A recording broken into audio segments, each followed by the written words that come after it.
নমস্কার বন্ধুরা, আজকে আমি আলোচনা করব পশ্চিমবঙ্গের জব কার্ডধারীদের ইকেওয়াইসি কমপ্লিট করতে হবে, না হলে ডিলিট হয়ে যেতে পারে নাম, এই সংক্রান্ত বিষয়ে। তো বন্ধুরা, প্রথমে বলে রাখি, যদি চ্যানেলটিতে নতুন হয়ে থাকেন তাহলে অবশ্যই চ্যানেলটিকে সাবস্ক্রাইব করবেন, ভালো লাগলে লাইক কমেন্ট শেয়ার করতে একদম ভুলবেন না। আপনারা জানেন, আমি আপনাদের আগেও ভিডিওতে বলেছি যে ফেব্রুয়ারি এবং মার্চ মাসে কাজ করার জন্য পশ্চিমবঙ্গের লেবার বাজেট তৈরি করা হচ্ছে এবং অ্যাকশন প্ল্যান তৈরি করা হচ্ছে।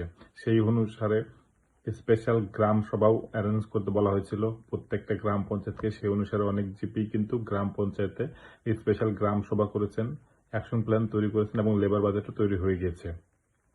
এবার যে খবর পাওয়া যাচ্ছে সেটা হলো কেওয়াইসি অর্থাৎ জব কার্ডে কেওয়াইসি করার জন্য বলা হয়েছিল।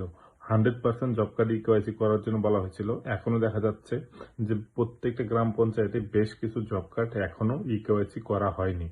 এটা নিয়ে যেটা খবর আছে যে আলটিমেটলি কিন্তু লাস্টে এরকম হতেই পারে বা এরকম অর্ডার আসতেই পারে যে যারা কেওয়াইসি করেনি তাদের নাম বাতিল করতে হবে। অর্থাৎ সেন্ট্রাল বা ওয়েবসাইট এটা মনে করতে পারে যে যারা কেওয়াইসি করেনি তাদের নাম হয়তোবা তারা ফেক, হয়তোবা ডুপ্লিকেট, হয়তো অন্য কোনো প্রবলেম রয়েছে, সুতরাং এগুলো ডিলিট করে দেওয়া হোক। কারণ আপনারা জানেন, এখন 100 দিনের কাজ করতে গেলে পরে কিন্তু আপনার কেওয়াইসি ম্যান্ডেটরি। অর্থাৎ কেওয়াইসি যদি আপনার করা না থাকে তাহলে পরে কিন্তু আপনি কাজ করতে পারবেন না বা পেমেন্ট পাবেন না। কারণ এখন 100 দিনের কাজ করতে গেলে পরে বায়োমেট্রিক অ্যাটেন্ডেন্স ম্যান্ডেটরি। সেক্ষেত্রে কিন্তু কেওয়াইসি কমপ্লিট থাকা খুবই জরুরি একটি বিষয়। আপনারা জানেন, এমজিএনআরজিএস থেকে এখন ভিবিজি রামজিতে পরিবর্তিত হয়েছে এই প্রকল্পটি।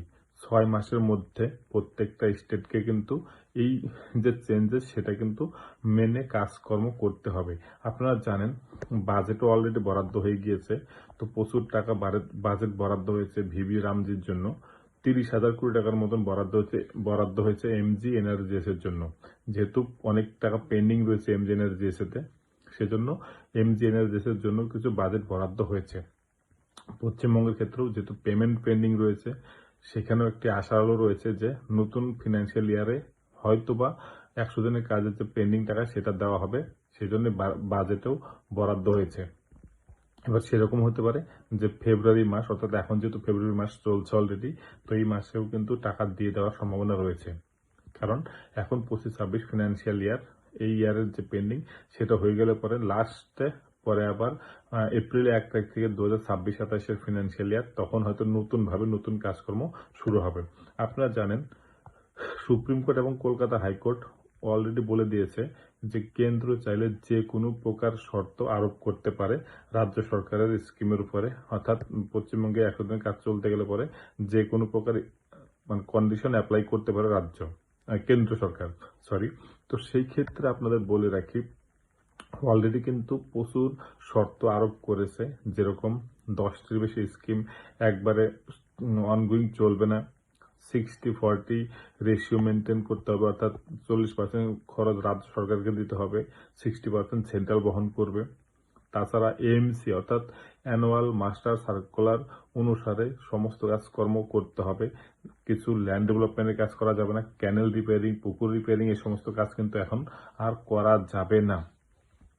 কারণ কি, যে এএমসি অর্থাৎ অ্যানুয়াল মাস্টার সার্কুলার একটা 2024-25 পাবলিশ হয়েছে, যেখানে 100 দিনের কাজ সংক্রান্ত বিষয়ে সমস্ত গাইডলাইন দেওয়া আছে। সেই অনুসারে কিন্তু কাজকর্ম করতে বলা হয়েছে।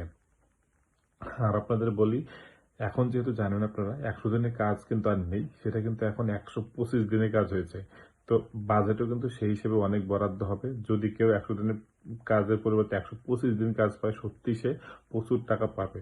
তবে টোটালটাই কিন্তু যখন কাজ পশ্চিমবঙ্গে শুরু হবে তখনই জানা যাবে বা বোঝা যাবে যে অ্যাকচুয়ালি জব কার্ডধারী কি পেতে চলেছে, তার কি সুবিধা হচ্ছে নাকি অসুবিধা হচ্ছে।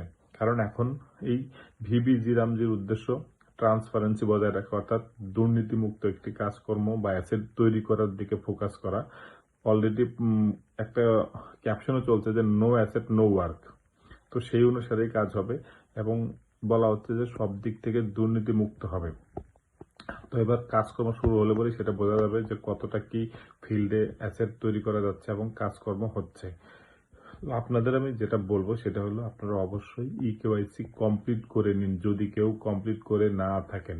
কারণ ইকেওয়াইসি না হলে পরে কিন্তু আপনি কাজ পাবেন না। অর্থাৎ একটি জব কার্ডে যদি 5 জনের নাম থাকে তাহলে পরে 5 জনকেই জব ফিল্ডে গিয়ে বা ক্যাম্পে গিয়ে বা জিপি অফিসে যেখানে হচ্ছে এই ক্যাম্প সেখানে গিয়ে কিন্তু ইকেওয়াইসি কমপ্লিট করতে হবে। না হলে পরে কিন্তু আপনার নামটি বাদ চলে যেতে পারে। সুতরাং দেরি না করে আপনারা অবশ্যই গ্রাম পঞ্চায়েতে গিয়ে যোগাযোগ করুন জব কার্ড আধার কার্ড নিয়ে গিয়ে, এবং যার নাম রয়েছে তাকেই যেতে হবে, কারণ অ্যাপের মাধ্যমে তার ফেস ডিটেকশন হয়, তারপরে কিন্তু ইকেওয়াইসি কমপ্লিট হয়। সুতরাং আপনারা অবশ্যই গ্রাম পঞ্চায়েতে গিয়ে যোগাযোগ করুন।